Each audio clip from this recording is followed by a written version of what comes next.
Muito bem. Então, para quem não me conhece, eu sou a Beatriz Chaves, da Pacto. Vi que eu estou aqui com uma outra Beatriz Chaves, achei o máximo. Primeira vez que eu vejo alguém com meu nome.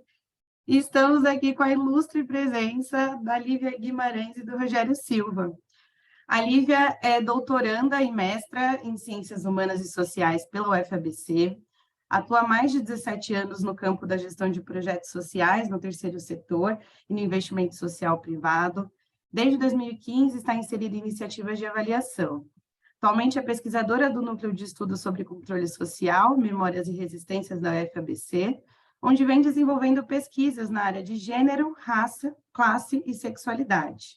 Também é membro da Associação Brasileira de Pesquisadores Negros e graduada em Pedagogia pela UFSJ e especialista em gestão de projetos pela FAFIRE de Pernambuco. Bem-vinda, Lívia! Obrigada, Bia. Bom dia, pessoal. Bom dia. E também estamos aqui com o Rogério Silva, que é sócio da Pacto, doutor, mestre e especialista em saúde pública pela Faculdade de Saúde Pública da USP, psicanalista pelo Centro de Estudo de Psicanálise de São Paulo e facilitador de processos de desenvolvimento pelo Community Development Research Association da África do Sul. Ele estudou avaliação na Western Michigan University e possui mais de 20 anos de experiência no campo socioambiental, conduzindo aí centenas de avaliações, além de ser autor de dezenas de artigos e ensaios nos temas de desenvolvimento organizacional, estratégia e monitoramento. Seja bem-vindo, Rogério. Obrigado, Bia. Bom dia, gente. Então, antes da gente começar, até para a gente sentir aqui qual que é o termômetro do grupo e o quanto que as pessoas aqui já têm ou não familiaridade com o tema, gostaria de fazer uma breve enquete, que eu acabei de abrir aqui no Zoom, com a seguinte pergunta: a sua organização já tentou avaliar o impacto gerado por suas iniciativas? Vou aguardar aqui vocês responderem para a gente saber quem já tem mais ou menos algum contato com o tema, quem nunca teve contato. Vamos lá. Vocês conseguem visualizar na tela de vocês? Então, dos 22 participantes aqui respondentes, a gente tem 10 pessoas que sinalizaram que a organização já tentou avaliar o impacto gerado por suas iniciativas, então, cerca aí de 70% das pessoas que estão aqui. 4 pessoas responderam que não, e uma pessoa não sabe dizer, então, se a organização já fez ou não algum tipo de avaliação. Então, como ponto de partida, gostaria de perguntar para vocês, a gente pode começar aqui com a Lívia. Lívia, qual é a importância e a utilidade da avaliação para as organizações da sociedade civil? Então, para quem não faz nem ideia do para que servem as avaliações, no que elas consistem, qual que é a importância e a utilidade? Obrigada, Bia. Bom dia de novo. Bom dia com frio para quem está em São Paulo, né? Não sei se tem muita gente por aqui, mas a chuva e está frio aqui em São Paulo hoje. Bia, eu acho que tem uma importância e usos diferentes assim, para avaliação. Acho que o primeiro destaque que eu faria é que acho que as avaliações elas ajudam, né, a responder processos internos das próprias organizações, né? Acho que na medida em que elas agregam novos níveis de conhecimento para essas organizações, elas, então, contribuem para seus processos de aprendizagem organizacional. Então, acho que esse é um primeiro ponto que eu traria, assim, né? As avaliações possibilitam reflexão, possibilitam criatividade coletiva, possibilitam encontrar soluções, né, dentro da própria instituição, possibilita também erros, equívocos, né? Então, uma certa correção, um certo ajuste de rotas no decorrer do processo. Então, acho que o primeiro destaque que eu faria é com relação a as próprias organizações, né? As avaliações ajudam a responder processos internos. Acho que tem uma outra importância que elas possibilitam captar os efeitos, né? Os efeitos das ações e das intervenções feitas por essas organizações, junto aos seus grupos atendidos. Então, tem essa perspectiva dos efeitos, e os efeitos não só sobre os grupos diretamente, os públicos e grupos diretamente atendidos, mas também, acho que os efeitos relacionados aos territórios e às comunidades. Acho que essa seria uma segunda camada, aí, se a gente puder pensar em camadas de efeitos, né? Então, em alguma medida, as avaliações, elas possibilitam e ajudam a responder algumas demandas e anseios sociais, se a gente entender isso de forma mais ampliada dentro dos territórios. Acho que tem uma outra chave das avaliações, que é um exercício de nutrir, né, com evidências, o ecossistema onde aquelas organizações atuam, né? Então, ela também tem essa frente aí de fazer oxigenar esse ecossistema, de modo que pode potencializar uma transformação social, né, quando o ecossistema está oxigenado. Acho que tem um elemento que eu quero grifar, assim, que as organizações possibilitam fazer emergir vozes silenciadas, né, entendendo aqui a importância de você trazer para dentro das avaliações os seus públicos. Eu estou aqui olhando com um cuidado ainda maior para públicos, né, de grupos minorizados, né, então estou falando de mulheres, estou falando de população negra, estou falando de população LGBT, estou falando de populações indígenas, enfim, estou falando de grupos socialmente minorizados, né. Então, estou olhando para isso, e nesse sentido, acho que as avaliações podem, né, e têm esse potencial de fazer emergir vozes que estão silenciadas, já que a gente entende que a avaliação é um exercício de conversação, né, conversacional, um exercício de diálogo, um exercício dialógico. Então, acho que esse movimento, né, acho que a avaliação pode fazer esse movimento de pensar, um movimento de fazer com esses grupos, ao invés de fazer sobre esses grupos, né? Então, estou falando de um movimento de fazer com. E também eu acho que eu traria, de um ponto de vista mais imediato, assim, uma perspectiva de pensar uma avaliação, né, como como um ajuste de rota, como uma possibilidade de contribuição ao planejamento institucional. Uma avaliação também pode contribuir para a orientação do uso adequado, eficiente, inteligente dos recursos. Acho que são esses os primeiros pontos que eu traria, e se eu já tiver alguma contribuição, está aberto.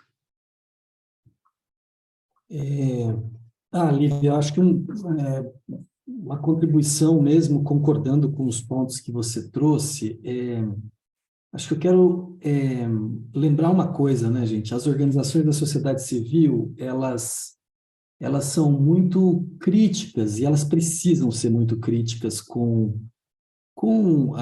os governos e a qualidade das políticas públicas, com as empresas, né, e que em muitas situações têm práticas absolutamente, né, nefastas na sociedade, no tema climático. Então, a sociedade civil, acho que ela se estrutura, né, muitas vezes a partir de um viés, de uma posição crítica, né? Mas o fato é que as organizações da sociedade civil, elas não têm o monopólio digamos, da ética, né? Elas também falham, elas também se equivocam, elas também se enganam, elas também têm práticas ruins em muitas situações. E nesse sentido, né, assim como nós esperamos que os governos confiram transparência ao investimento público, avaliem o impacto das políticas públicas sobre a população, e trabalhem, né, e utilizem a avaliação para assegurar direitos, né, para expandir o direito, e assim como nós esperamos, né, que as empresas também avaliem o impacto dos seus negócios, das suas operações, né, acho que esses são imperativos, né, que estão colocados no mundo contemporâneo. Me parece fundamental que as organizações da sociedade civil entendam que também há um imperativo sobre elas, no sentido de que elas interroguem, né, a consistência da sua prática, a qualidade do seu trabalho, e as mudanças que esse trabalho produz para que as próprias organizações também sejam mais transparentes, mais consistentes, usem melhor os recursos que elas possuem, que a elas são, né, são doados, enfim, são investidos por diferentes atores da sociedade. Então, me parece que esse, para mim, é um ponto de partida muito importante, ou seja, não há como a gente se constituir num ator político, como é o desejo de muitas das organizações, sem que nós sejamos capazes de demonstrar a seriedade do que fazemos, a qualidade do que fazemos, os efeitos do que fazemos.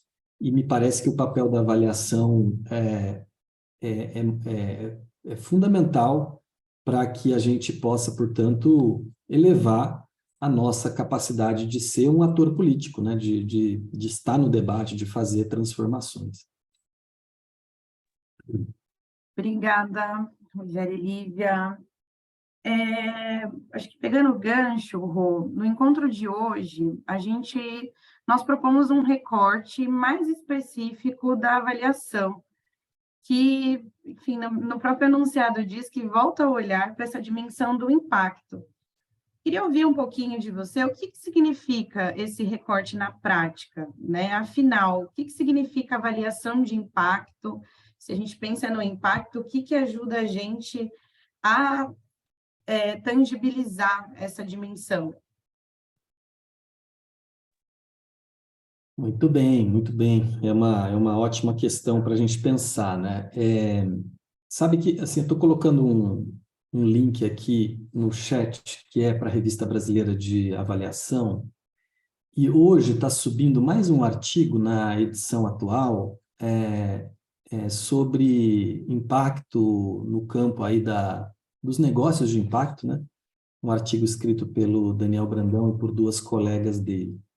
Eu estava lendo esse artigo ontem para fazer a aprovação final, que eu sou editor da revista, né? E aí tem um momento desse artigo que eles escrevem assim: impacto é uma palavra de impacto, né? Então, acho que esse é um ponto para a gente considerar. A gente tem utilizado o conceito de impacto porque, de alguma maneira, ele se tornou um conceito muito forte, né? Ele atrai a atenção quando a gente está num diálogo, ou quando a gente escreve um texto, ou quando uma organização vai preparar sua comunicação, seu advocacy, né? Se você coloca ali, produzimos impactos na educação, ou produzimos impactos na saúde, opa, todo mundo entendeu que você tem potência. Então, essa palavra, ela se descolou um pouco do método e ela é uma palavra que chama atenção. Não sei quanto tempo isso vai durar, porque as palavras elas se desgastam, né, ao longo do tempo, mas o fato é que, atualmente, o conceito de impacto ele chama atenção. Ele chama atenção, na minha compreensão, porque, essencialmente, ele trata de demonstrar o quanto uma organização ou uma política, uma prática, é capaz de transformar a realidade, né? Isso pode até ser meio presunçoso, né? Ou seja, puxa, mas eu fiz algo e transformou a realidade, mas é exatamente esse o ponto de partida do conceito de impacto, né? Um conceito que propõe que existe um antes e um depois, né? Antes do seu trabalho, da sua ação, e um depois do seu trabalho, da sua ação. Ou seja, impacto tem a ver com mudanças na realidade. Do ponto de vista conceitual, teórico, digamos assim, não há uma definição de impacto que sirva para todas as práticas e para todos os setores e para todos os campos, né? Então, se alguém estava imaginando que existe uma frase que define impacto que serve para todo mundo, lamento informar que isso não existe. Cada setor e, obviamente, cada organização vai construir uma afirmação suficientemente funcional do que é impacto. Há poucas semanas atrás, nós estivemos num Symbiotic Talks falando de teoria de mudança, né? E, por exemplo, teorias de mudança ajudam muito a gente a pensar no impacto, na medida em que a gente está sinalizando ali uma transformação que a gente quer propor na sociedade, na realidade, enfim, onde estamos intervindo. E à medida que a gente está falando em transformação, né, em uma mudança que é estrutural, que é sustentável, que é muito significativa, é importante que a gente entenda que impacto é algo complexo, é algo difícil de alcançar, é algo não trivial, e é algo que muitas vezes requer bastante tempo e outras tantas vezes requer que a gente compreenda que muitos fatores determinam o impacto e não apenas aquilo que a gente faz. Então, vamos tomar aqui um exemplo. Se uma organização prepara jovens para que eles façam um bom Enem e consigam posteriormente ingressar na universidade, a gente precisa entender o seguinte: bom, qual é o impacto que eu estou buscando neste tipo de intervenção? Alguém pode dizer, o impacto é que a gente ofereceu 100 vagas e essas 100 vagas foram preenchidas pelos jovens e eles fizeram bons cursos e todos ficaram super felizes ao final dos cursos. Bom, legal, acho que isso é uma boa informação que diz respeito à capilaridade do seu trabalho, à qualidade da sua oferta, mas essa é uma informação que não mostra em que medida essa intervenção transformou a vida desses jovens. E nesta perspectiva dessa intervenção, o transformar a vida desses jovens pode ser compreendido como inseri-los no ensino superior. Veja que, então, eu só poderia dizer que o meu projeto tem impacto se a gente conseguisse a inserção dos jovens no ensino superior. Mas essa discussão ela pode ser ainda transformada de outras maneiras. Alguém vai dizer, puxa, mas eu só vou mesmo saber se tem impacto se, à medida que esse jovem permanece no ensino superior, ele vai também abrindo outras possibilidades de trabalho, de renda, de construção de uma rede de relações. Então, reparem que o que é impacto é um tema que é teoricamente construído em cada situação.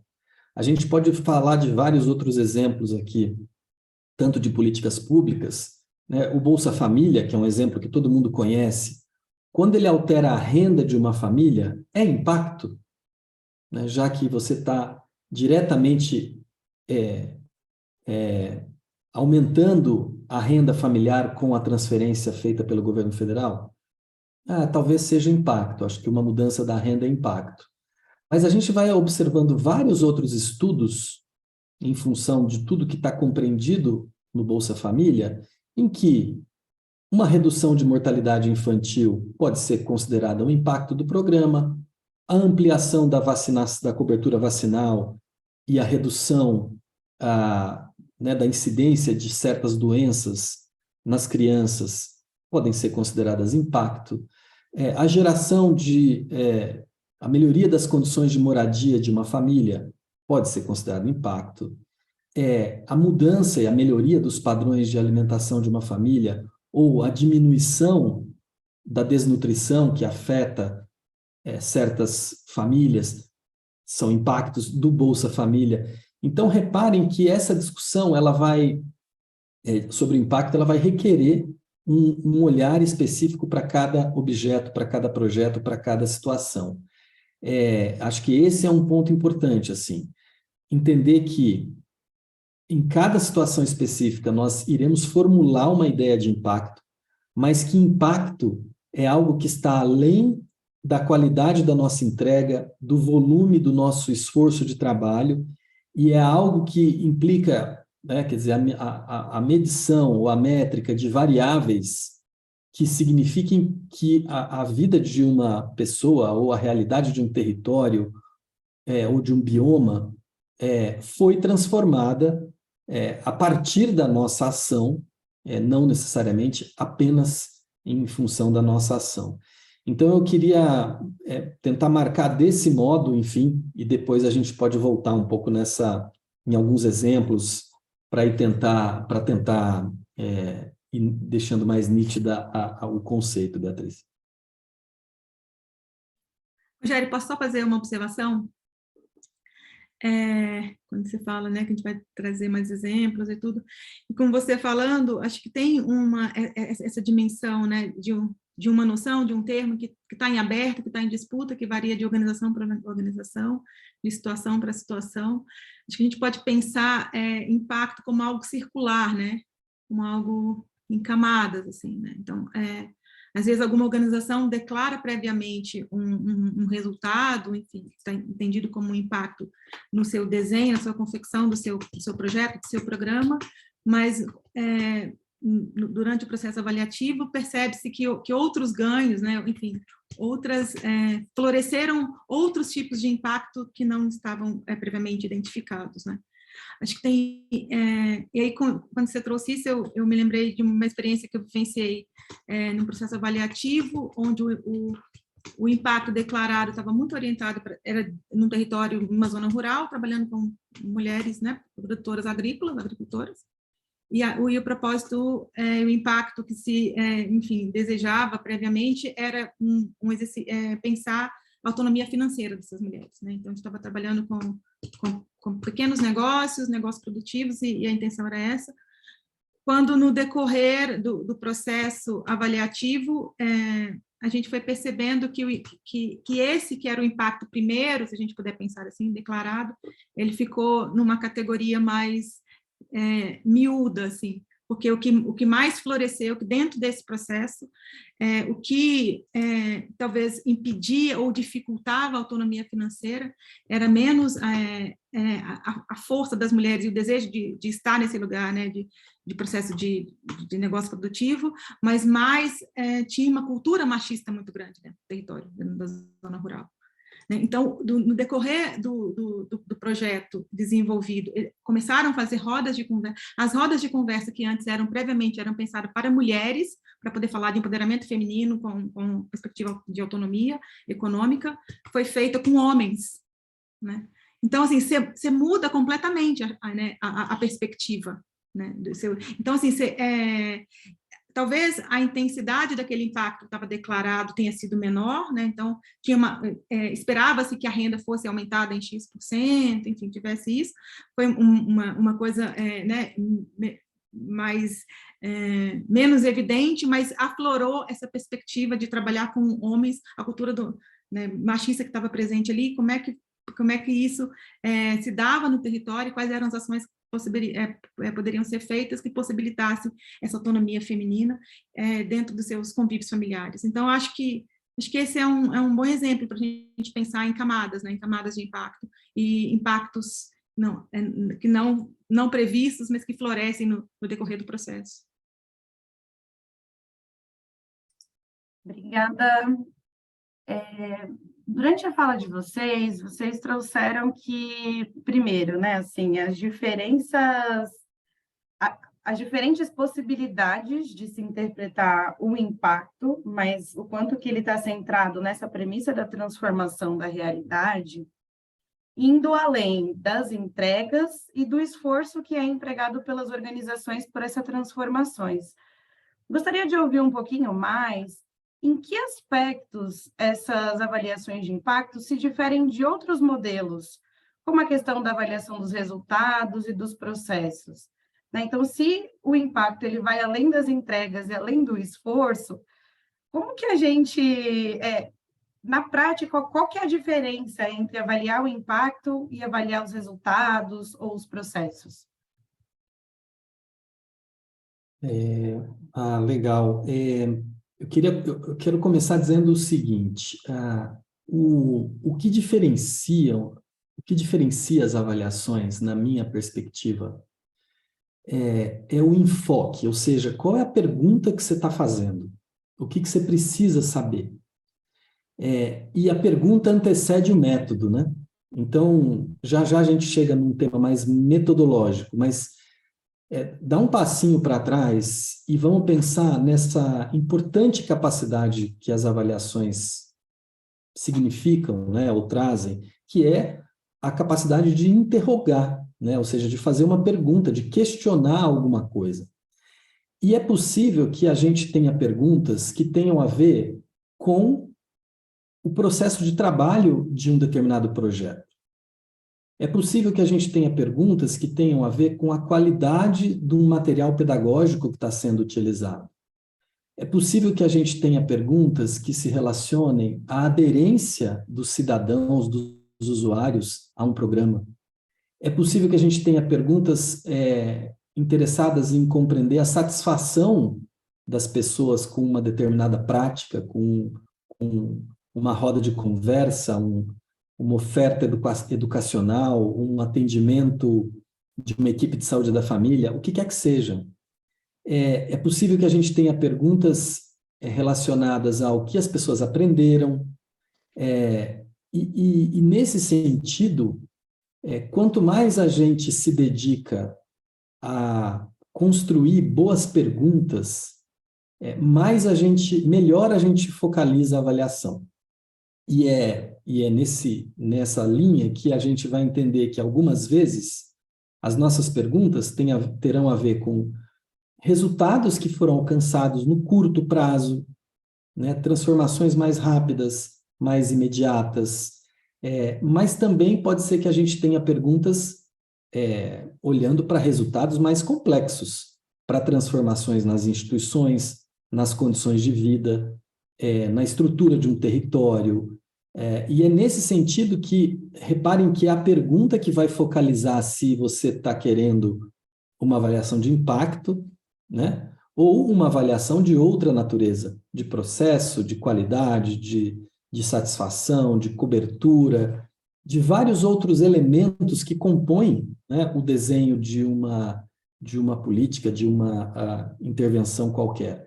Você pode querer fazer uma avaliação da governança de uma determinada política, ou de um programa, ou de uma instituição, né? Então, acho que esse é um tema fundamental. Assim, as perguntas vão diferenciar o que você precisa saber, né? E as avaliações, na minha perspectiva, elas têm sempre uma pegada pragmática, né? Porque elas têm curtos espaços de tempo para funcionar. As perguntas, elas são relacionadas a coisas que você precisa saber, aprender, conhecer para melhorar a qualidade do seu programa, para prestar contas, para convencer outros atores, para corrigir as intervenções, como a Lívia falou na abertura aqui da nossa sessão. Então, é muito importante que a gente preste atenção nas perguntas. E se as perguntas forem de impacto, ou seja, resultados mais complexos, de longo prazo, pensaremos qual método é mais adequado. E aí eu acho que sobre método, acho que vale também muita abertura para imaginar que as diversas ciências que a gente conhece, elas nos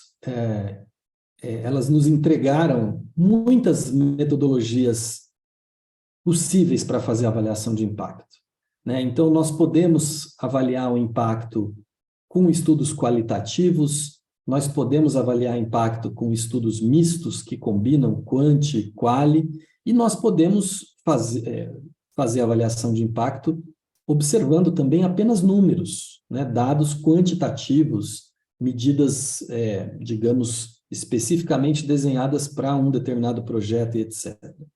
O que nós precisamos ter atenção é com o discurso, que eu considero infeliz, de que só dá para medir impacto se a gente utilizar um método quantitativo e especificamente muito robusto, que são os métodos quantitativos desenhados para comparar coisas, né? Que são os estudos de caso e de controle.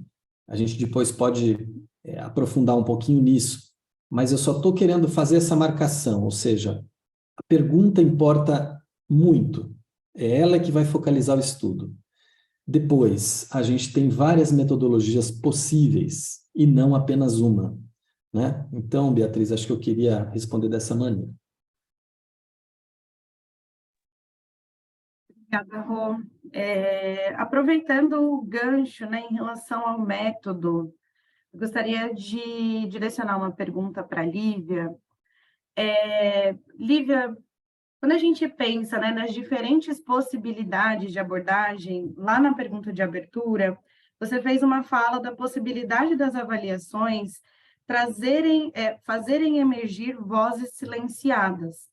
Então, eu gostaria de ouvir um pouquinho de você. Quais são as possibilidades de lente analíticas para a gente pensar a avaliação de impacto, considerando principalmente a necessidade de trazer vozes, então, silenciadas, né? De incorporar principalmente a questão racial e de gênero. Então, mais especificamente, é possível pensar numa avaliação de impacto interseccional, por exemplo? É muito boa a pergunta, Bia. Eu acho que é possível e necessário. Se tivesse que sintetizar, eu acho que é possível e necessário. Eu acho que tem um aspecto, quando você me traz essa questão, né, de uma perspectiva interseccional. Quando a gente está falando interseccional, a gente está falando numa tríade aí mais comum, né, que é veiculada, que está no nosso universo mais próximo, que é as questões de gênero, raça e classe. Mas eu acho que é bom pensar que as interseccionalidades, o campo da interseccionalidade, né, o campo teórico disso, ele pode interseccionar, né, outros marcadores também, né? Então, estou falando que a gente pode interseccionar junto a essa tríade. A gente pode pensar as questões territoriais, a gente pode pensar questões de sexualidade, a gente pode pensar questões de etárias, né, etarismo, enfim, a gente pode, acho que é só para poder marcar isso, assim, quando a gente fala interseccionalidade, tem outras aberturas também, né, o próprio campo teórico nos mostra isso, assim. E daí eu queria pensar com vocês uma questão, assim, se a gente tomar, e aí esses dois marcadores em especial que você traz, Bia, de raça e classe, né? Desculpa, raça e gênero. Raça e gênero, né, como pilares estruturais da sociedade brasileira, né? Ela se organiza a partir desses dois marcadores, não apenas, né, não só os dois, mas ela se organiza a partir deles também. Eu acho que não é possível a gente pensar processos avaliativos sem a inclusão dessas duas categorias, né? Para mim, elas são categorias fundantes, assim, e não só dentro do campo avaliativo, né? Elas são categorias fundantes para a gente poder pensar, né, uma perspectiva de teoria social mais ampliada, assim, né? A própria teoria, o próprio termo, né, interseccionalidade, ele é um termo também, acho que assim como o Rogério aponta, né, para as questões do impacto, a interseccionalidade também é um termo de disputa, né? É um termo que está sendo disputado dentro da academia, está sendo disputado pelos ativistas, está sendo disputado pelos movimentos sociais, está sendo disputado pelo mercado, está sendo disputado, então, assim, está sendo disputado pelas organizações, né?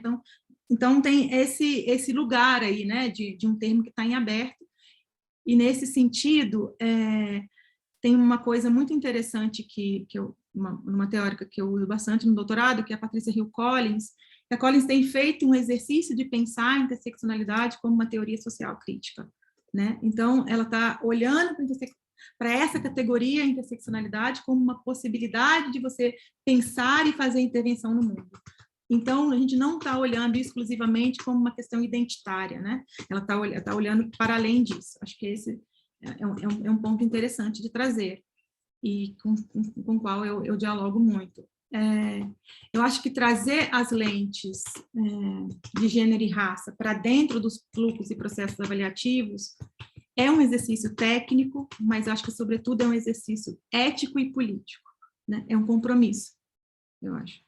Um compromisso das organizações que estão solicitando as avaliações, um compromisso de quem está fazendo as avaliações, compromisso das consultorias, né, que estão fazendo avaliações, compromisso dos avaliadores. Então, assim, é um compromisso, né, político e ético quando a gente traz essas categorias para dentro, né, pensando que o processo avaliativo também é uma produção de análise social, Então, acho que esse é um olhar que é importante a gente trazer, né?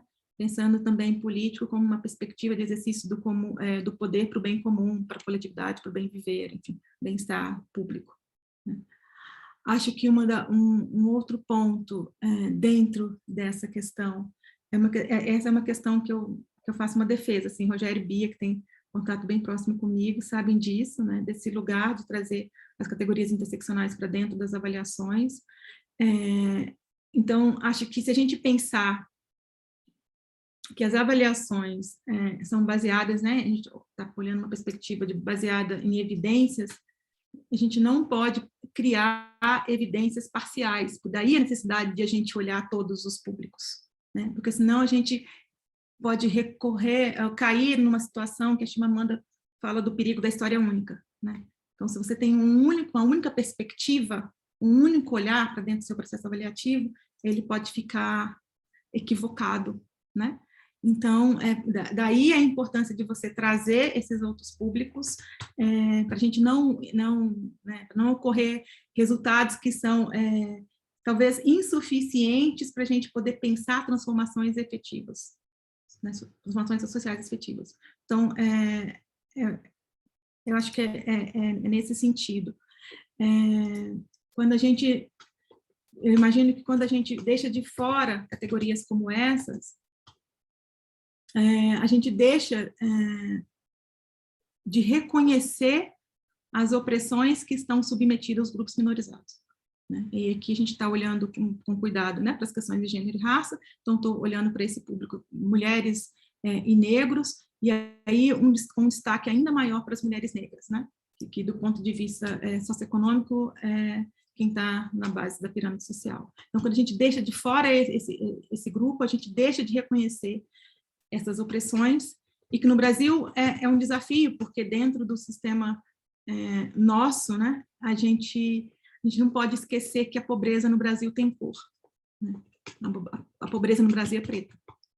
Então, é fundamental que a gente faça esse exercício de trazer essas categorias para dentro, enfim, dos processos avaliativos, né? Quando essa abordagem avaliativa, ela fica de fora, então a gente não consegue capturar esses fenômenos, a gente não consegue. E aí, se a gente não captura, a chance de transformação, ela diminui, né? Então, e por fim, eu acho que eu quero, de novo, assim, acho que marcar, que evocar essas vozes, né, desses públicos diferentes, significa reconhecer essas pessoas como protagonistas, esses públicos minoritários, esses públicos minorizados como protagonistas e sujeitos de direito. Então, acho que esse é um elemento importante, assim, pensar avaliações que descolonizem a nossa percepção, né? Descolonize a percepção do que está estabelecido, descolonize a percepção do hegemônico, e o hegemônico a gente não pode deixar de pensar que ele está calcado, né, em termos teóricos, em termos metodológicos, em termos, né, de praxis, uma perspectiva eurocentrada, assim. Então, e anglo-saxã também, né? Então, é desse lugar que a gente tem, que é construído o campo avaliativo, e aí o convite que eu faço é para a gente poder pensar possibilidades outras, né, de avaliação. E aí eu trago outras possibilidades, outras cosmopercepções, né? Acho que é mais do que cosmovisão, tem uma cosmopercepção.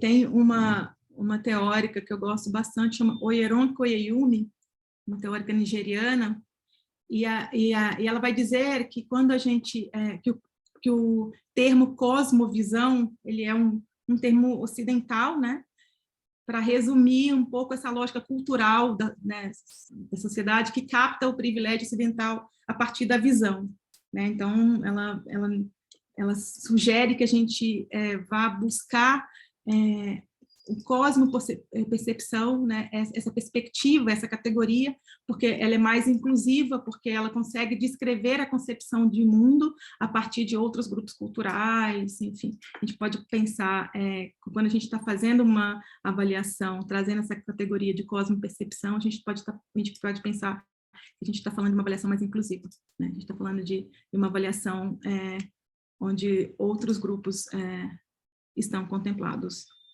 no processo. Um complemento aí, Lívia, que é o seguinte, né? Eu tenho lidado com isso em diferentes avaliações, né? Por exemplo, se você tem um programa de formação de lideranças e você vai fazer uma avaliação de impacto e ficará muito feliz porque você promoveu pessoas a lugares importantes da sociedade, nas instituições, etc., sem olhar se essas pessoas são brancas ou negras, você não tem uma boa avaliação de impacto. Porque promover pessoas brancas a lugares importantes da sociedade é fácil, né? Agora, promover pessoas negras a lugares importantes da sociedade é difícil. Então, se você não estratifica o olhar, você não tem uma avaliação de impacto efetivamente válida, porque você tem uma distorção da realidade. Você está trabalhando só com um recorte da população e escondendo o outro. Isso é uma situação muito real, comum. A outra, vamos ter um programa que se compromete a fazer a recomposição das aprendizagens, coisa ainda da pandemia, nos primeiros anos da escola básica, trabalhar questões de leitura, de letramento e linguagem matemática das crianças. De novo, você pode celebrar os resultados em uma escola, em uma rede, trabalhando com uma média. Olha, aqui na média, no meu município, os alunos todos melhoraram 30%. Pô, legal, parabéns. Bom, se você não estratificar esse número e não perceber que, eventualmente, os brancos melhoraram 60% e os negros 10%, ou não melhoraram, e por isso a média está dando 30%, você não tem uma avaliação de impacto válida. Então, essa estratificação, em muitas situações, ela é muito importante. E isso pode se dar, agora mesmo a gente está fazendo uma avaliação de uma iniciativa muito interessante, assim, e a gente está olhando muito para a governança, tem uma série de atores da sociedade relacionados ao tema das mudanças climáticas, aos compromissos internacionais que o Brasil tem. Bom, se eu me deparo com um grupo de atores que são todos brancos, eu não aponto isso numa avaliação, no mínimo, para lembrar a todo mundo que, assim, olha, vocês estão falando de uma concertação intersetorial, de alto nível, que quer incidir nos compromissos brasileiros, né, com as mudanças climáticas, etc., mas vocês estão fazendo uma conversa só entre brancos? Então, assim, bom, dá para descolar o impacto lá na NDC brasileira dos atores que a estão fazendo, né? Como é que nós vamos discutir racismo ambiental só com os brancos?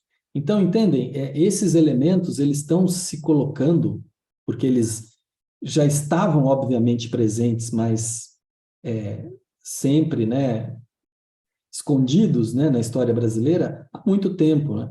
E acho que as avaliações, elas estão mais atentas a isso, e mais convidadas a olhar para isso, mais pressionadas a olhar para isso, exatamente porque tem uma coisa que a Valquíria, né, que é uma colega muito querida também, uma avaliadora, uma mulher negra, que tem aparecido em alguns espaços para falar de avaliação, publicado, né, Lívia?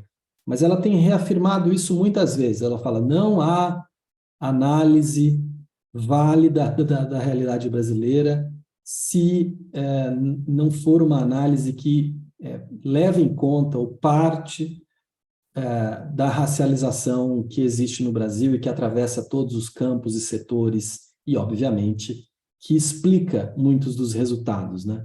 Então, acho que esse é um ponto importante que eu tenho visto, vivido e trabalhado nas avaliações a partir desses elementos teóricos que a Lívia nos trouxe aqui.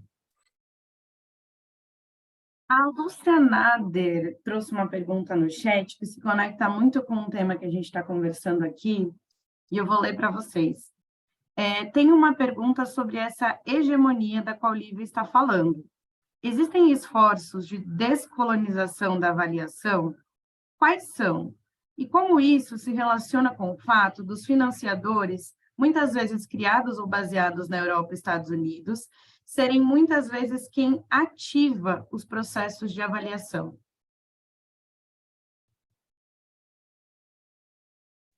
Posso começar aqui, Rogério? Muito boa a pergunta. Eu acho que o Rogério começou já a pincelar um pouco, né? Acho que há esforços, né, de descolonização. Isso está em circulação, né? Acho que tem um certo movimento. É óbvio que na minha percepção, é um movimento que é inaugural, que é iniciante, assim, né? A gente está longe de chegar, a gente está longe de chegar onde a gente precisa chegar, Lúcia. Mas eu acho que sim, acho que tem um esforço nesse sentido, de trazer outras percepções, outras cosmovisões, trazer os grupos minorizados para dentro dos processos,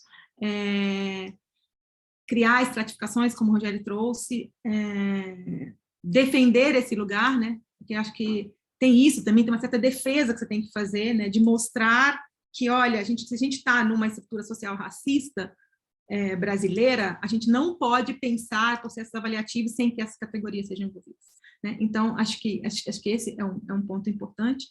E quando você traz, né, como isso se relaciona com o fato de financiadores serem muitas vezes quem ativa os processos de avaliação, né? Quem ativa Então, eu acho que isso tem... eu acho que é um diálogo que precisa ser feito, assim. E eu acho que está sendo feito em alguns espaços com os próprios financiadores, justamente para poder trazer, porque geralmente como os financiadores, se a gente pensar que tem muitos financiadores também que não estão dentro do contexto brasileiro, ou os financiadores brasileiros estão conectados com processos teóricos, metodológicos externos, né? Brancos, na sua maioria, dos Estados Unidos e Europa, acho que o exercício que tem que fazer é criar espaços de reflexão, né? Para poder estar com esses financiadores e mostrar a urgência de se colocar essas categorias que a gente está mencionando aqui. Para mim, tem esse exercício de trazer, tem uma certa provocação, sabe? Eu acho que precisa ser feita para os grupos financiadores também, né? Então, criar espaços de diálogo, mas espaços provocativos de diálogo, né? E eu acho que um pouco do que eu já trouxe, assim, o que acontece quando você faz uma avaliação que não está atenta a esses marcadores que a gente está falando aqui, né? Então, eu acho que acho que as primeiras falas seriam nesse sentido, assim, sabe? Eu concordando com a Lívia, eu acho que talvez eu afirme, Lúcia, que há um letramento racial a ser feito com os financiadores, né? Tanto os brasileiros ainda, uma parte deles tem feito, mas acho que uma parte também não, mas um letramento racial que precisa ser feito com os doadores internacionais, né? E aí eu acho que há caminhos, estratégias, referências, gente bacana para fazer isso, né? Porque acho que a mudança começa exatamente numa certa transformação da compreensão do problema, porque muitos não enxergam o problema, né? O que é o racismo estrutural que a gente tanto declara aqui. Então, acho que tem um tema de letramento, que daí se desdobra em atos, né? Nos termos de referência, na seleção das equipes e etc. E, neste sentido, acho que valem dois elementos. Assim, o primeiro é compreender que as avaliações precisam trabalhar com categorias de análise relacionadas ao combate ao racismo, seja na identificação dos stakeholders negros, seja na priorização das vozes dos grupos minorizados, não apenas os negros, mas também grupos indígenas e etc., que estão, né, nas linhas de financiamento internacionais.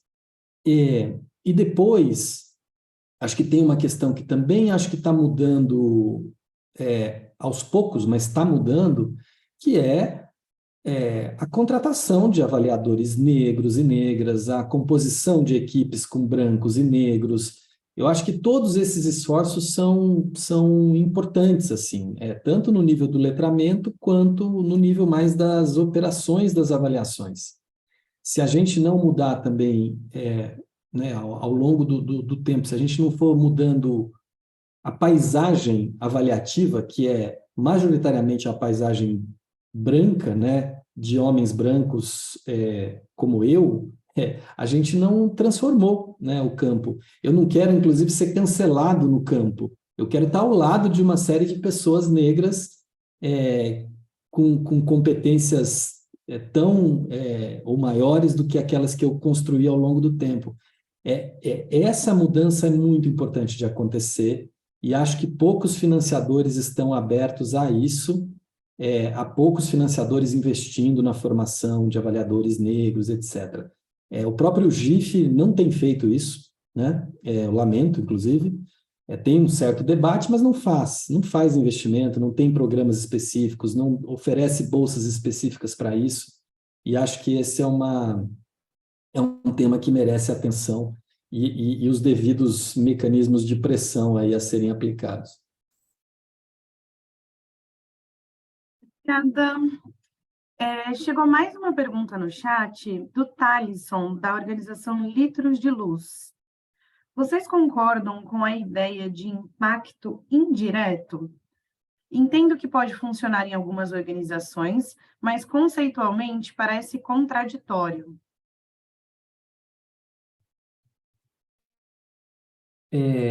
Olha, se impacto indireto quer dizer que você fez uma contribuição para uma transformação e que muitas outras contribuições foram feitas ao lado da sua, digamos que esse é um conceito válido, ou seja, você contribui para uma mudança, mas você não determina a mudança.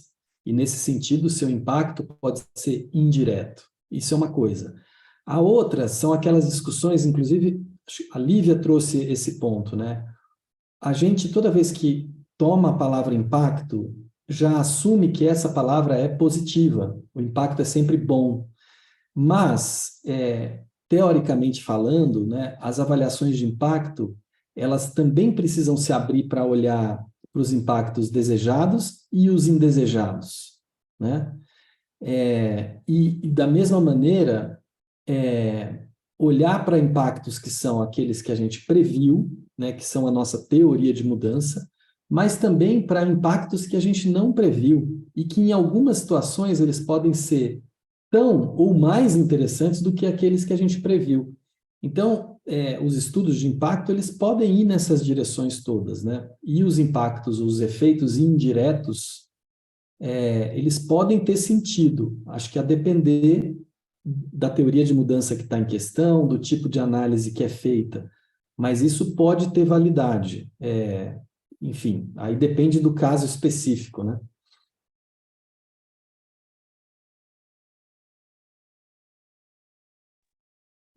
Algum comentário? Então, vamos seguindo. Chegou uma pergunta aqui do Rodrigo Rúbido, do Elos. Gostaria que comentassem sobre os diversos métodos. Já fui demandado por um potencial doador para ter uma avaliação no método SROI, por exemplo, mas tenho muitas dúvidas quanto ao método. Por outro lado, fui apresentado ao método de colheita de resultados, Outcome Harvesting, e de avaliação participativa, e me pareceram muito interessantes. Vocês podem trazer acho que é um apanhado, assim, geral de comentários em relação a esses métodos específicos?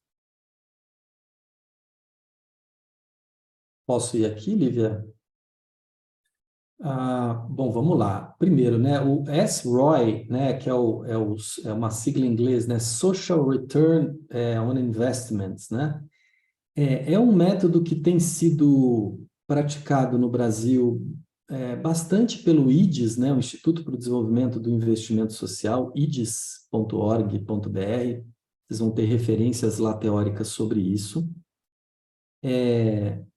E é um método que quer traduzir, quer monetizar transformações. Então, por exemplo, lembra aquela história que eu disse, a gente inseriu os jovens, a partir dos cursinhos, inserimos os jovens no ensino superior, etc. Bom, o S. Roy propõe que a gente monetize isso. Ou seja, bom, se você investiu, sei lá, 100 mil reais neste processo de formação e etc., quanto será que cada real que você investiu produziu de dinheiro, entre aspas, se a gente traduzir os resultados que foram alcançados, por exemplo, no ingresso à universidade, para um recurso financeiro, ou seja, a gente monetiza. Então, o S. Roy vai sempre propor um método que identifica os resultados que são alcançados e os monetiza. Eu, particularmente, não trabalho com esse método, enfim, acho que há análises sobre ele, há situações em que ele tem um efeito interessante para os financiadores, ele fala uma linguagem mais econométrica, e isso agrada certos setores e atores. Eu não tenho um juízo específico sobre o método, enfim, mas recomendo leituras sobre ele. Quanto ao outcome harvesting, né, que é a colheita de resultados, é um método bem interessante, porque ele dialoga muito com aquilo que a Lívia estava dizendo, ou seja, nós podemos ter uma certa teoria de mudança e colocar o barco na rua, né? Vamos fazer intervenção. Mas como a gente também já aprendeu, né, as intervenções elas vão produzindo efeitos muito diferentes para as pessoas. E muitos desses efeitos podem não estar previstos nas teorias de mudança, podem ser até contraditórios com as teorias de mudança, ou podem ir muito além das teorias de mudança.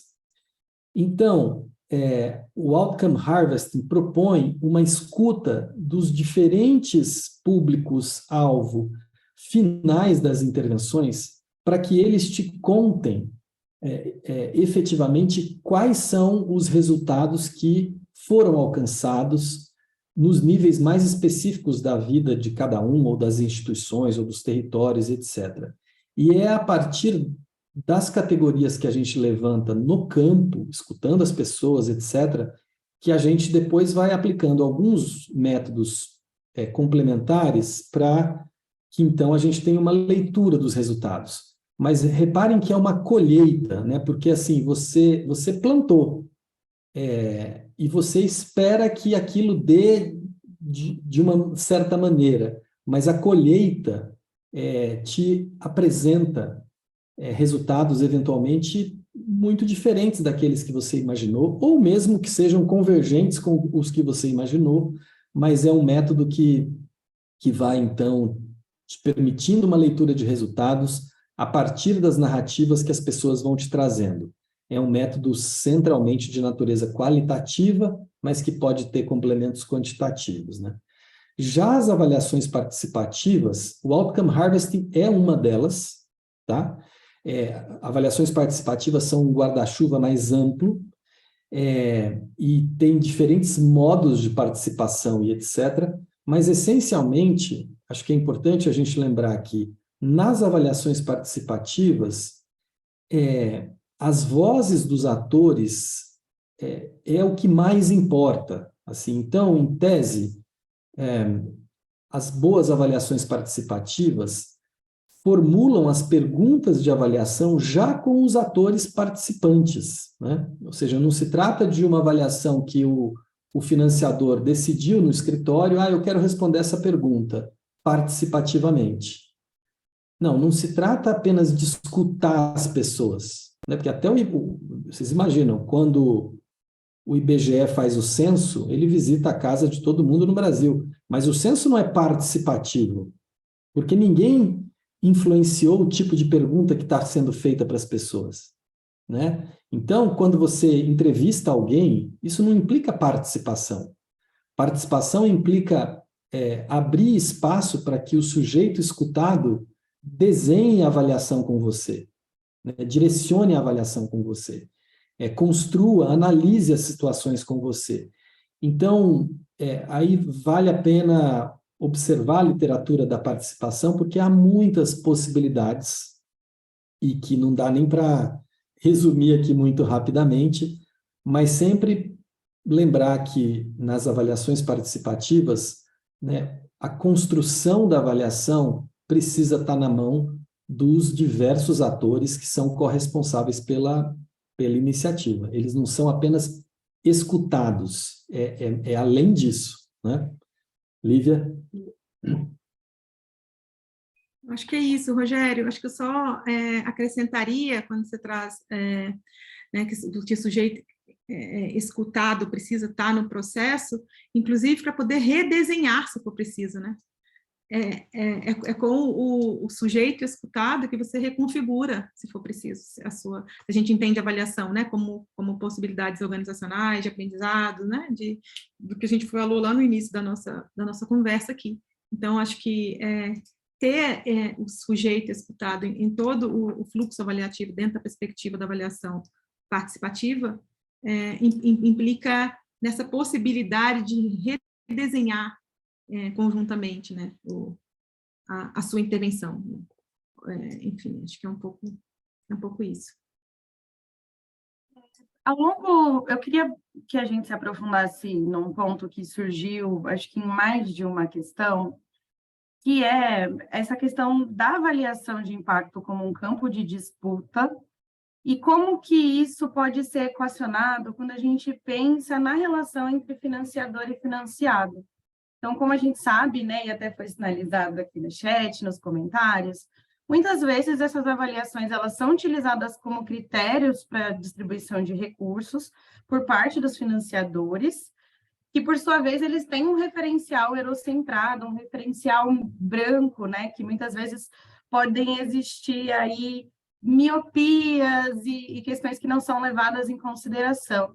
Queria ouvir um pouquinho mais de vocês, como a gente pode equacionar essas diferenças quando a gente pensa nessa relação, né? Então, a Lívia trouxe, por exemplo, a necessidade de se criar espaços provocativos na relação entre financiador e financiado.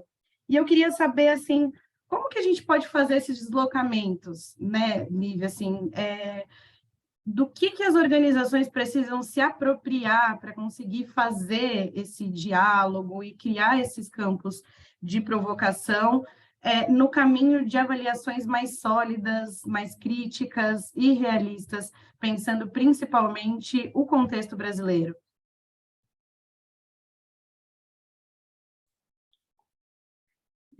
Bia, eu começo aqui, Rogério me complementa se ele desejar.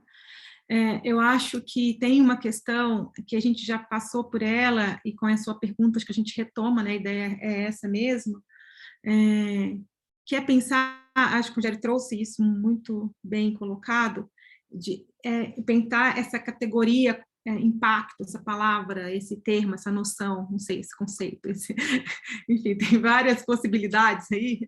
Esse trem, né, Lívia? Trem, no meu caso, como mineira, eu colocaria esse trem de impacto como algo que precisa ter eu acho que um alinhamento entre financiadores e financiados em alguns momentos, né? Porque acho que como é isso, como é um termo em disputa, né? E como é um lugar, avaliação de impacto, é um lugar que está, como a Lúcia bem trouxe, assim, bem orientada, né, para os financiadores, né? Eles, realmente, quem demandam esse tipo de avaliação. Eu acho que acho que tem um exercício que pode ser feito interessante, né, para a gente de se pensar, e aí nesse espaço provocativo que eu tinha colocado, esses espaços dialógicos, pensar um pouco em conjunto com o financiador, e aí trazer dentro para dentro, todo mundo, né? A gente já falou isso várias vezes aqui. O financiado e financiador para poder pensar o que significa, acho que é isso, o que significa impacto. Porque há perspectivas diferentes para quem está financiando e para quem está sendo financiado de impacto, né? Acho que o exemplo que eu trouxe com as mulheres agricultoras, ele é muito emblemático para mim, assim, né? Porque a organização que estava executando o projeto, fazendo a gestão dos recursos, né, tinha captado esse recurso para poder pensar um projeto de autonomia financeira, quando, na verdade, trabalharam um projeto com uma vertente de gênero super forte, né, trabalhando as questões, papéis de gênero, machismo dentro daquele território rural. Então, para avaliar, e para quem foi financiado, o impacto primeiro era esse, né? Tem uma possibilidade de transformação social ali, uma transformação, uma revisão, uma reflexão sobre papéis de gênero. Então, para quem estava sendo financiado, era mais importante do que a questão econômica. Só que quem estava financiando a questão econômica, o impacto maior seria com relação à questão econômica. Então, assim, tem um desalinhamento, né? Então, eu estou pensando em impacto como A, e o que está me financiando está pensando em impacto como B. Então, acho que tem esse primeiro exercício de pensar de forma conjunta, né? Acho que esse movimento conversacional, né? O que a gente, financiador e financiado, está entendendo como impacto? Isso, para mim, seria um ponto bastante interessante, assim. Sobretudo se a gente pensa nessas camadas, né, que a gente já falou também, né, que impacto tem essas camadas, então tem esses efeitos diretos sobre o público, tem os efeitos sobre o território, né, tem os efeitos sobre as comunidades, enfim, tem essas possibilidades.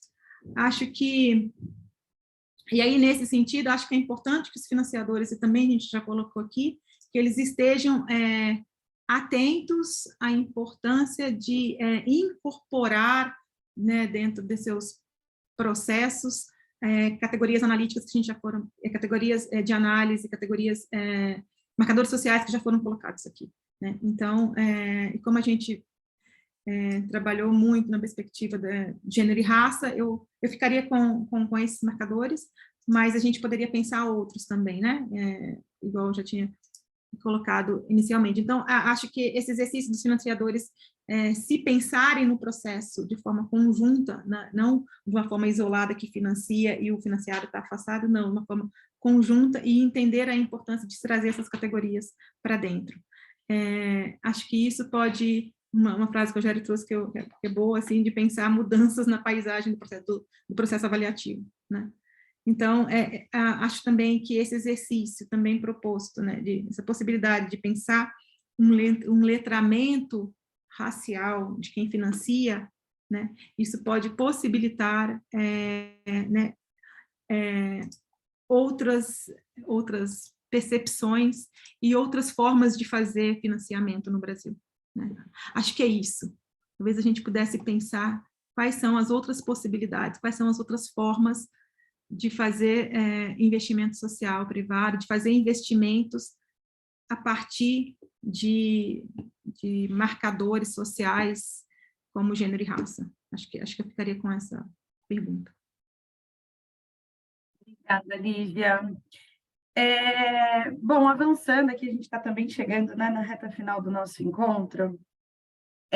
Também acho interessante que vocês ouvir de vocês um pouco uma leitura do campo. Então, a Pacto é uma consultoria que há mais de 2 décadas apoia organizações de diferentes perfis a avaliarem seus projetos e programas. E, enfim, ouvindo vocês, a gente sabe a ampla experiência que ambos têm dentro desse campo.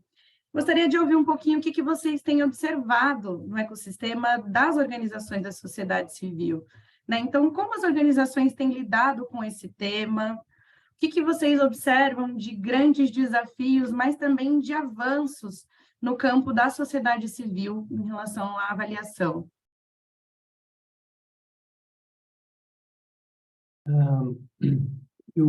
Olha, eu acho que eu quero dividir em dois campos, assim. Primeiro, apontar alguns desafios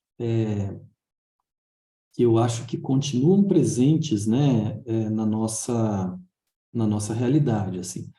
O primeiro deles, gente, é essa história de não ter tempo para fazer avaliação, né?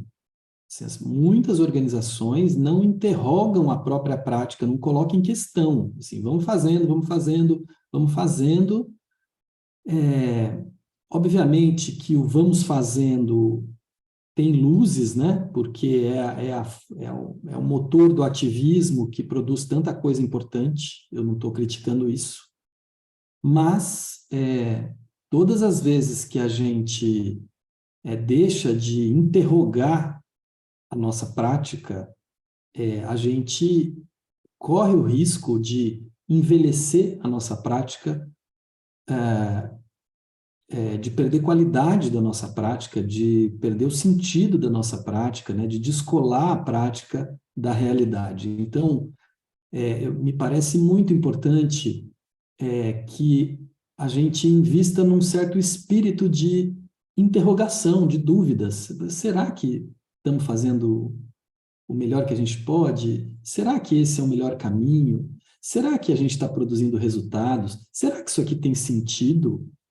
Será que essa arquitetura lógica que a gente construiu é boa? Eu acho que essa é uma conversa muito importante, né, que está no coração da avaliação, né? Mas vejam que se a gente não tiver disposição para colocar em xeque, né, as nossas verdades, a gente está frito, porque daí não tem avaliação, né? Se não há dúvida, não há avaliação. Se não há pergunta, né? Segundo tema que eu acho que é um desafio para a gente é a gente ficar só na descrição, né? Descrever. E a avaliação requer que a gente vá além da descrição, né? A avaliação requer uma prática valorativa. Se uma coisa é boa ou não é boa, valeu a pena ou não valeu a pena? Foi eficiente ou não foi eficiente? Teve efeito ou não teve efeito, né? Obviamente que as análises não são maniqueístas, né? Só o sim ou não, né? A gente tem 50 tons de cinza, né? Entre os pontos, mas é muito importante que a gente consiga fugir das práticas avaliativas apenas descritivas, porque a descrição é importante, mas não é suficiente, né?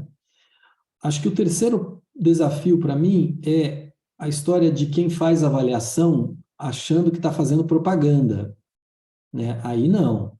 É que nem, né, eu sempre ilustro com, né, horário eleitoral, né?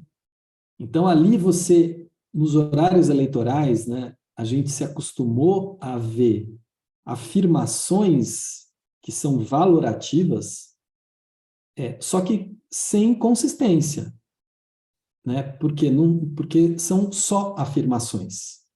Então, as avaliações, elas não têm compromisso com um bom resultado, elas têm compromisso com uma boa análise. E a boa análise pode te dizer coisas que você não quer ouvir, né? Então, me parece que é bem importante a gente trabalhar a nossa abertura, né?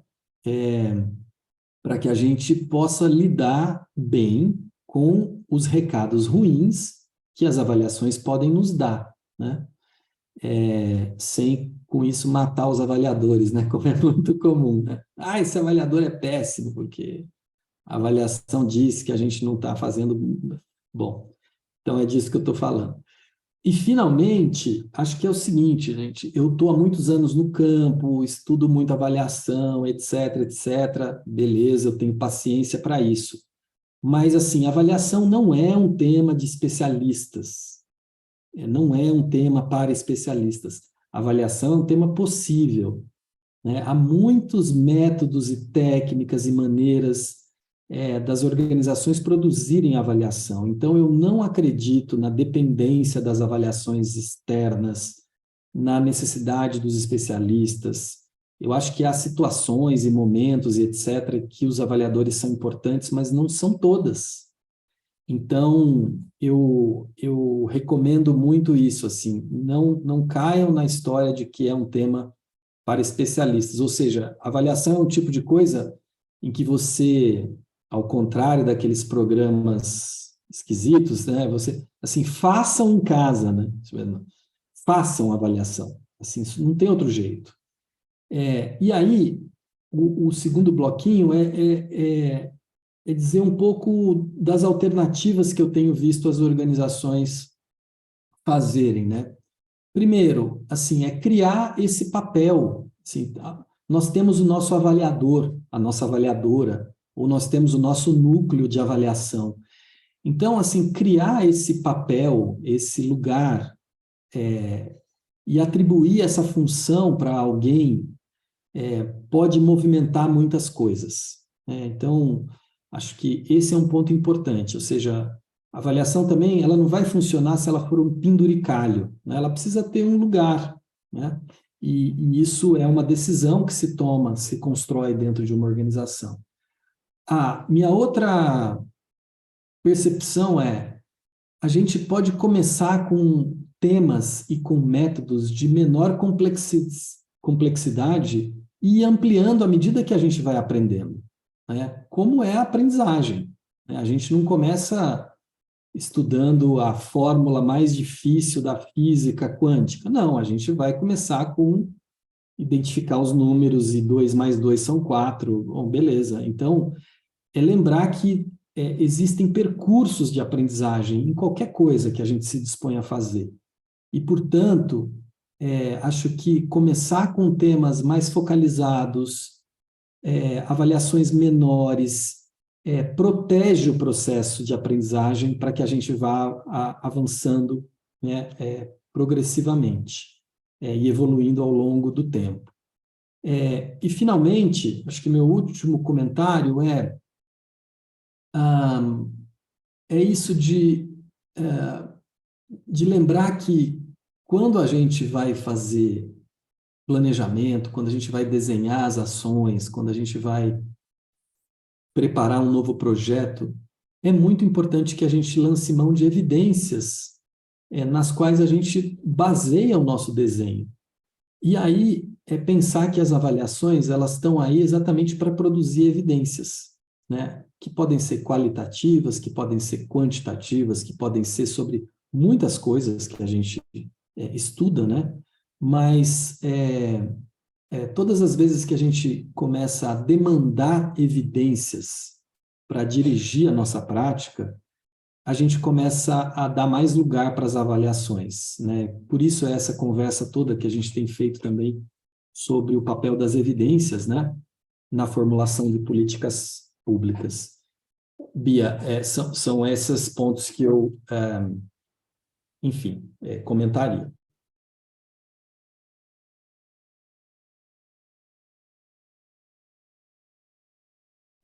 Quer trazer algum complemento? Eu acho que não, Bia, acho que eu estou contemplada com as colocações do Rogério, assim. Acho que pontos que ele trouxe seriam pontos também que eu faria de observação. Estou pensando também, cuidando um pouco do horário, né, que a gente, acho que tem até 10 Obrigada. Bom, a gente está aqui chegando na reta final do nosso encontro. Gostaria primeiro de lembrar que eu acabei de enviar para vocês um formulário para que vocês tragam aí a sua visão em relação ao encontro. Geralmente eu falo avalie o encontro, mas hoje eu não vou usar, esse termo, mas, enfim, tragam as opiniões de vocês nesse formulário. E gostaria de convidar os nossos especialistas a trazerem os recados finais. Então, para quem está aqui nos assistindo e tem interesse pelo tema, mas não necessariamente tem a bagagem, que recados vocês gostariam de deixar para essas pessoas? Acho que, até assim, o que vocês querem trazer de mais central da conversa que a gente teve aqui, ou sugestões aí de referências interessantes. Acho que começo com a Lívia, e aí depois Rogério. Obrigada, Bia.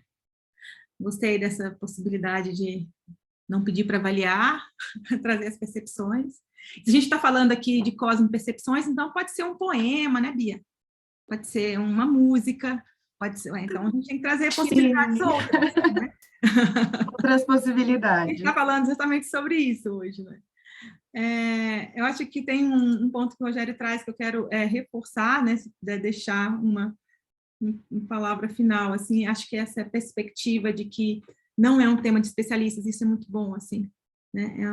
Então, isso significa que as pessoas que estão aqui e outras tantas podem estar dentro desses espaços, né? Enfim, buscar,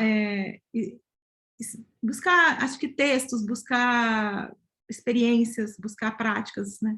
Buscar aprendizados avaliativos, acho que isso é algo interessante para poder pensar do ponto de vista organizacional, né, para poder olhar para a sua organização. Acho que a avaliação, ela implica, né, nesse lugar de refletir sobre a sua prática, então, nesse sentido, a gente pode fazer isso de forma interna, né, construindo aprendizagens, acho que é importante envolver os atores, né, os diferentes atores do processo, a gente já falou isso aqui muitas vezes, de ter atenção a a todas essas vozes e essas cosmopercepções, né, então a gente está falando aqui de uma trilha avaliativa, a gente está falando de um percurso, a gente está falando de processo, né, então a gente está falando desse traçado. E, por fim, eu acho que eu também quero destacar essa questão das evidências, pensando que a avaliação é uma forma de produzir evidências, e essas evidências produzidas, elas podem nutrir os espaços, né, onde as organizações atuam, e com isso potencializar novas transformações. Acho que seria isso. Muito bem. Eu acho que com aqueles últimos recados ali e de recomendações, acho que eu já passei, eu quero só agradecer muito. Enfim, compartilhei vários links aqui também para posteriores leituras, etc. E recomendar que as organizações experimentem práticas avaliativas. Não há melhor caminho de aprendizagem que não seja o teste, né, o manejo dos conceitos na prática. E eu sempre afirmo, né, que a gente tem um privilégio no Brasil, que é ter uma vasta produção teórica disponível, né, em várias revistas científicas, todas no portal, muitas delas, ou a maioria, indexadas no portal Cielo, né, são centenas de revistas de várias temáticas, e o tema da avaliação aparece, então, saúde, educação, assistência, segurança pública, meio ambiente. Se você for buscar avaliação, você vai encontrar referências, vai encontrar métodos, vai encontrar descrições de casos. Então, é aproveitar um pouco essa sabedoria, né, que vai sendo produzido pela Universidade Brasileira e disponibilizada para nos ajudar né, a enfrentar os desafios que a gente tem aí no cotidiano das organizações. Então, a literatura está aí à nossa disposição e eu recomendo prática com reflexão teórica associada, que eu acho que é uma maneira muito bacana de aprender. É isso. Muito bem, muito obrigada. Então, agradeço a presença aqui de todas as pessoas que estão nos ouvindo. Agradeço imensamente a excelente participação da Lívia e do Rogério. A gravação vai ser disponibilizada no nosso canal do YouTube e a gente vai encaminhar também os materiais de referência no nosso grupo do WhatsApp, tá bom? Obrigada, gente. Uma ótima quarta-feira aí para todos e todas. Valeu. Se puderem abrir o microfone para dar aquele tchau caloroso, a gente adora. Tchau, tchau. Tchau, obrigada.